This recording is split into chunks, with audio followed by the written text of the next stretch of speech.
Alright, yeah, it does go up in a ways. I have to go get myself a bicycle and go up. Reason for it is down there where you see it. Get a little bit narrow, that's where the path is. It's a little bit easier to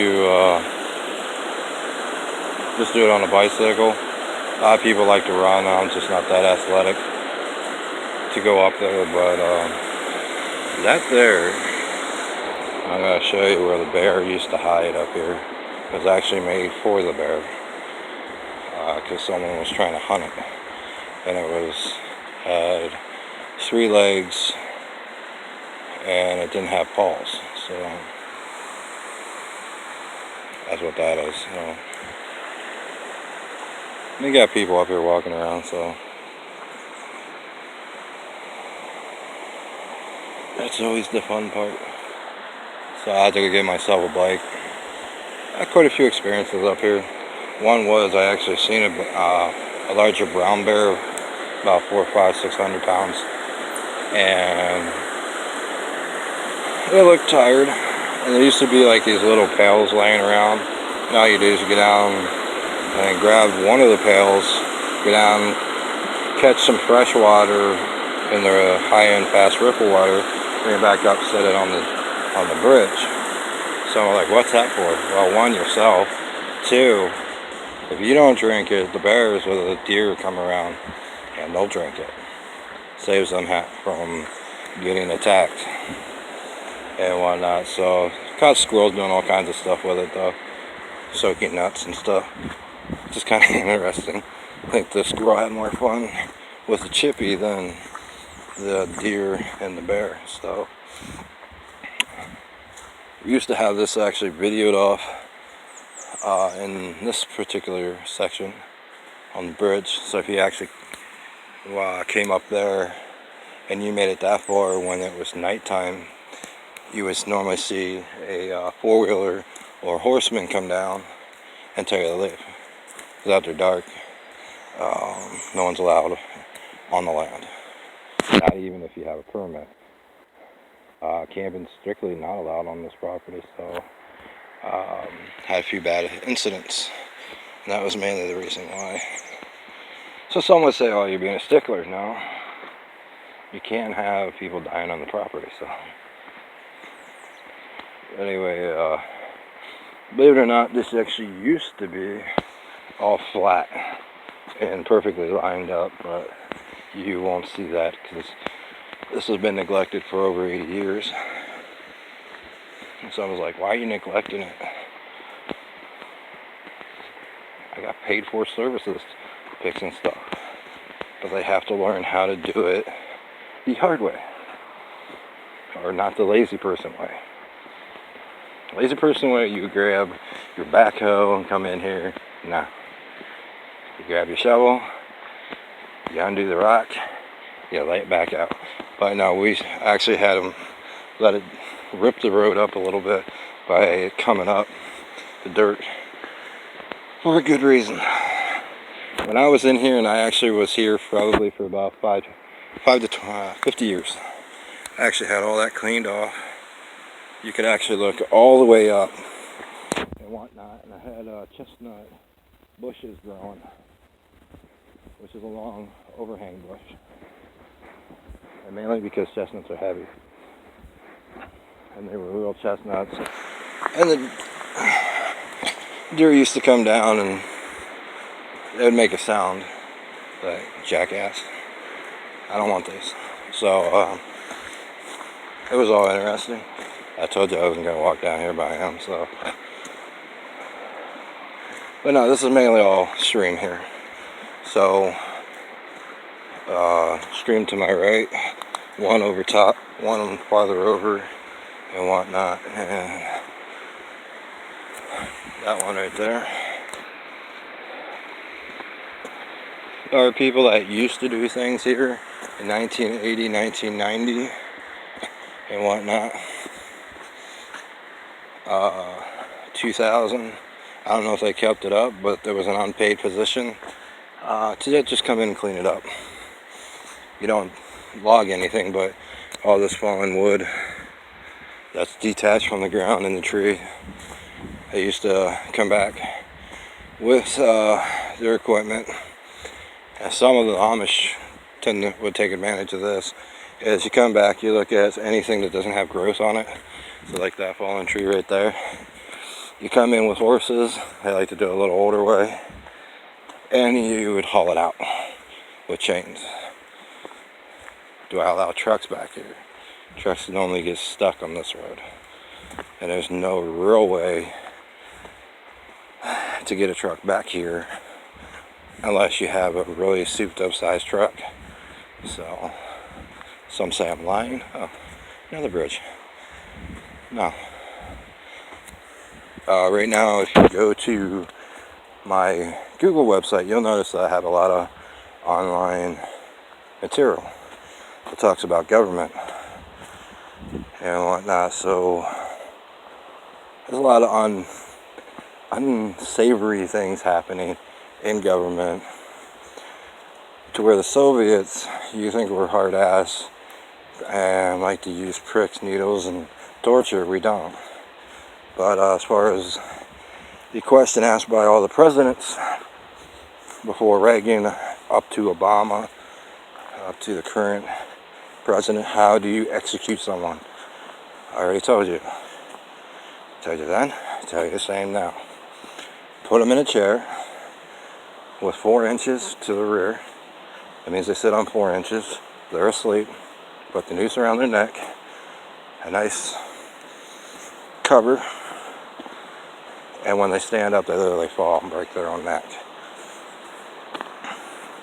After that, you ship them back to Europe if they're dead, still alive, but can't move, etc., etc.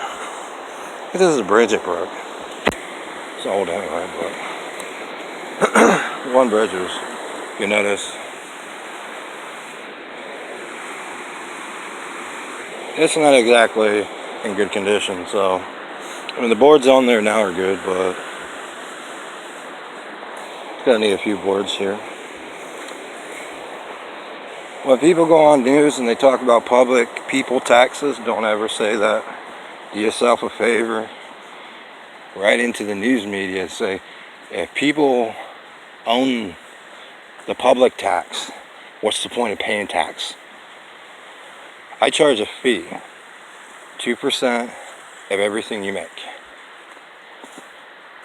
And I even had people who were catching money under the table by making money under the table, not catching, paying tax, quote, quote, unquote, fee, because I took away the word tax.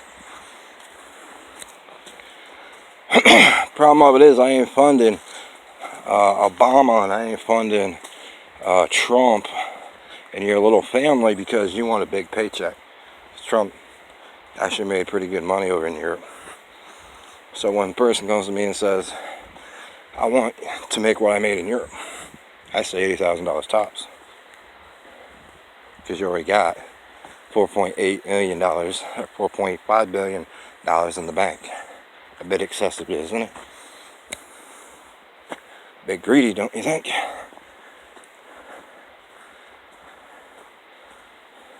I'll tell you what, the CEOs that claim they're running eight corporations, you know, it's good.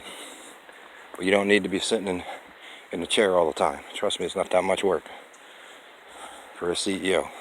If you're good at what you do, you won't be sitting there long. You have 3 days to go have a little bit of fun. If you're bad at what you do, then it's probably why you're working 7 days a week. How do I pick CEOs? It's nothing about age, but if a person's well disciplined, mannered, and whatnot, I'll normally pick a person like that before I pick a person who's jolly friendly and likes people. You're kind of the guy I want to just punch in the face sometimes. I'm so sick of you coming up because you can't read a person whether or not they want to be approached. There are some people that don't want to be approached, so don't approach them. The Verizon guy, nice ad in the beginning, But everyone in NYC, New Jersey, would rather beat you up. By the way, you're on your own, because the security's leaving too in about 7 days.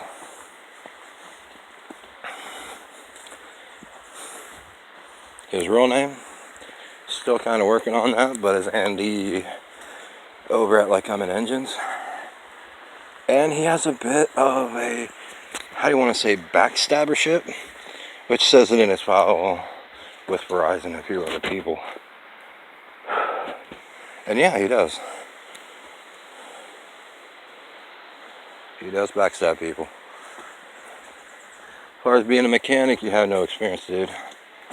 As far as automotive, it's interesting, but you gotta learn how to read specs. And if you can't read the specs, you don't have all the specs. Hold on a second. I just had to ask Textron a question.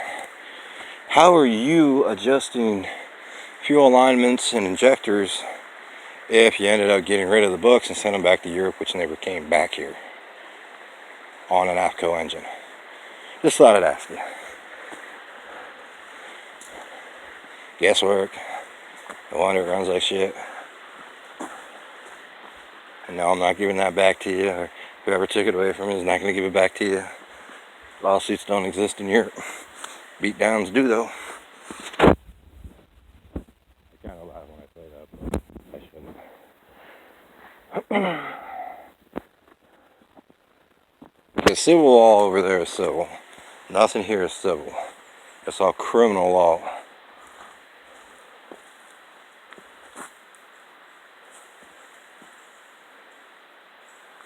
Huh. Interesting. It's funny. But anyway, it's all criminal law here, so you don't have no civil law. I look through your law books. You won't find civil law. Civil law tells you and explains to you what you are and aren't allowed to do. And civil law also includes criminal law.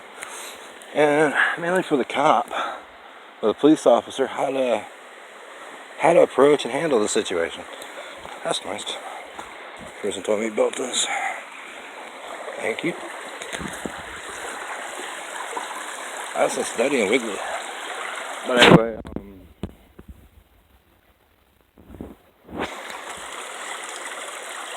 definitely interesting. Yeah. Whoever was doing that, might as well just finish cutting it up. That's not going anywhere. Cut it up, take it back, run a full way back with a wagon.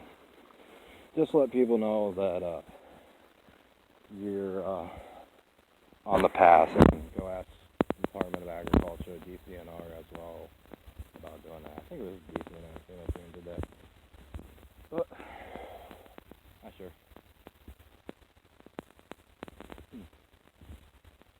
As far as what you can do with it, put it in the truck, take it home, sell firewood. That's normally what they do. Anyone that comes up here that normally has permission because a tree like this fell, if they ask DCNR, they like to see private purposes. You know, you just want the wood for yourself, but I'll be honest with you, to say private purposes, take it back to your home. Wait a few, let's see, this one's been sitting a while, so this is actually pretty close to, oh, you're a sleeping bug? Here, I'll just shake it a little bit more. But anyway,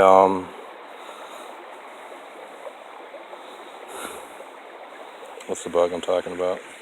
That little dot right there. Just, you know, ask them. They say yeah. Take it down. They're, as far as gun control, it'd be best to come up here with a starter gun or a Blair horn. It's easier to keep bears away. Worst comes to worst, some will actually put a feeding patch. And remember, if you put a feeding patch in, take your rifle out of here. Just a starter pistol is legal. The reason I say that is that's where you normally go way up. You drove way up in the woods by horse or something, and you leave something to entertain the bears and the deer. So they'll go that way, smelling it, and you know they can work trouble-free. So anyway, that's all for this one. I'm either gonna start back down or keep going. So As far as, I think it's been 10 years since this dropped. Yeah, it's more than good enough to haul out of here. A lot of these trees, like that one right there, that can be hauled out of there. I know it says it has green on it, but it's ready. So that right there, that's not ready. That's turning to dirt. That one's zippy. So if I would do that one, I think I would. Yeah, that's probably would. You know, just come in here, clean it out, cut it up, put it in a. Yeah, I know the problem they don't like. If you look at the path, if you look at that path, there's no way. There's actually a way to get a four-wheeler down here. See that path right there? You bring it down and around. You either go through the water after you cut this up and park it right there, or you move this out of the way, move a few rocks over, drive down in and try to back it in so you can just haul it up out. So like I said, I don't like really having gasoline vehicles back here, but or if you're really nice, you can go get a horse and a buggy, and down there you can turn it around and back it up with the horses. So believe it or not, yeah, I'm not old school, but really in certain ways of doing stuff, it really is hard labor. I think it's easy, it feels good. But anyway, that's enough for now. I think I'll walk up a little farther.